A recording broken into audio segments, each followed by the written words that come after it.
Assalamualaikum warahmatullahi wabarakatuh. Bismillah, alhamdulillah, wassalatu wassalamu ala rasulillah wa ala alihi wa ashabihi wa mawalah, amma ba'du. Jemaah salat maghrib Masjid Nurul Ikhlas, hamba-hamba Allah yang mulia, pada kesempatan kultum kali ini saya ingin menyampaikan ayat yang kedua dari surah Muhammad, yakni surah yang ke-47. Kalau boleh diberikan judul adalah, suka-suka saya lah ngasih judulnya itu, Primbon Internasional. Jadi surah Muhammad ayat yang kedua, Primbon Internasional. Bunyinya adalah A'udzu billahi minasyaitonir rajim. Bismillahirrahmanirrahim. Walladzina amanu wa 'amilus solihati wa amanu bima nuzzila 'ala Muhammad وآمنوا بما نزل على محمد وهو الحق من ربهم كفر عنهم سيئاتهم وأصلح بالهم. Sadaqallahul azim. Allahumma arhamna bil Quran. Yang artinya, dan orang-orang yang beriman kepada Allah dan mengerjakan kebajikan serta beriman kepada apa yang diturunkan kepada Nabi Muhammad sallallahu alaihi wasallam, dan itulah kebenaran dari Tuhan mereka. Allah menghapus kesalahan-kesalahan mereka dan memperbaiki keadaan mereka. Jadi di ujungnya itu ada kata wa aslaha balahum, memperbaiki keadaan mereka. Sebelum keadaan diperbaiki, didahului dengan kaffara anhum sayyi'atihim, yakni dihapus dosa-dosanya. Untuk siapa? Pertama, bagi orang yang beriman. Iman itu apa? Iman itu keyakinan. Keyakinan yang diikat dalam hati. Jangan sampai keyakinan yang diikat dalam hati itu sesuatu yang salah. Misalnya orang Nusantara itu kan percaya berbagai macam mitos, Mas Toto, ya kan? Orang Jawa dengan primbonnya, orang Sunda, macam-macam lah. Nah, kalau itu tidak bertentangan dengan agama, nggak ada masalah. Akan tetapi kalau bertentangan dengan agama, bermasalah. Jadi kalau di luar Nusantara ada orang Cina biasanya pakai kalkulasi apa itu kalau mau bangun rumah?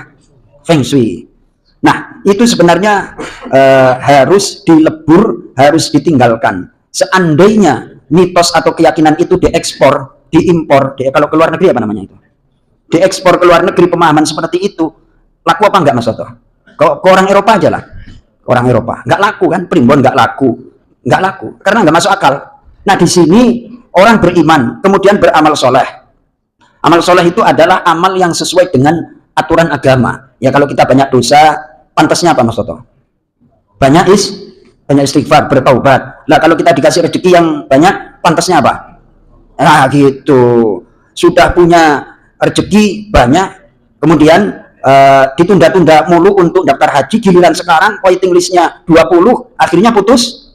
Kan kayak gitu. Nggak cepat untuk beramal soleh. Amal soleh itu adalah amal yang sesuai dengan tuntutan agama. Kemudian beriman kepada apa yang diturunkan kepada Nabi Muhammad, yang itu adalah merupakan kebenaran.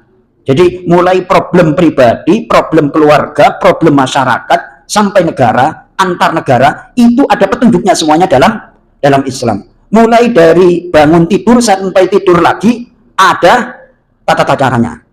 Contoh, tadi ada saya lihat satu ulasan, zaman dulu orang itu banyak bertanya, khususnya non-muslim atau bahkan orang Islam. Mohon maaf nih, kenapa ketika perempuan haid itu dilarang untuk digauli? Tentunya bagi suami istri. Ternyata di dalam Al-Quran itu sudah ditulis, yakni wala taqrabuhunna fil mahid, janganlah engkau dekati istri-istrimu ketika lagi haid.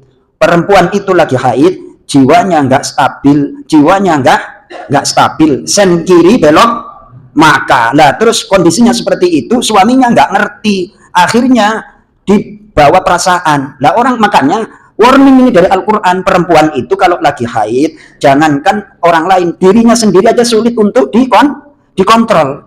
Sen kanan belok kiri, maka jangan deketin gitu. Itu untuk berbagai permasalahan. Dan beriman kepada apa yang diturunkan kepada Nabi Muhammad sallallahu alaihi wasallam. Orang kalau beriman, beramal soleh, terus mempergunakan petunjuk Al-Quran, maka akan dihapus kesalahannya dan akan diperbaiki keadaannya. Tentunya ya lihat dulu kerusakannya. Nah kalau kerusakannya parah Bang Ipin, jangan cepat sebulan 2 bulan terus kelar urusannya. Ya nggak bisa lah. Ya sesuai dengan kerusakannya. Yang penting harus yakin bahwa keadaan pasti akan diperbaiki oleh Allah dengan 3 syarat. 1, beriman. Yang kedua, beramal soleh. Yang ketiga, percaya kepada apa yang diturunkan kepada Nabi Muhammad, yakni Al-Quran sebagai petunjuk kehidupan. Ini kira-kira logis apa enggak nih Mas Toto? Nah kalau hitung-hitungan Feng Shui itu masuk akal apa enggak itu?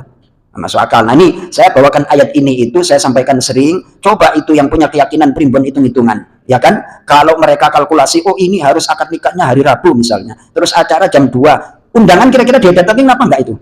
Padahal banyak itu keraton Solo, daerah biru Jogja segala macam, pindah ke Jakarta, luntur juga. Apa? Jangankan diekspor, dibawa ke Jakarta aja enggak laku. Maka ini primbon internasional. Ya Bang Ipin ya, jangan pakai primbon-primbonan, pakai primbon internasional, yakni Al-Quran. Mudah-mudahan bermanfaat. Assalamualaikum warahmatullahi wabarakatuh.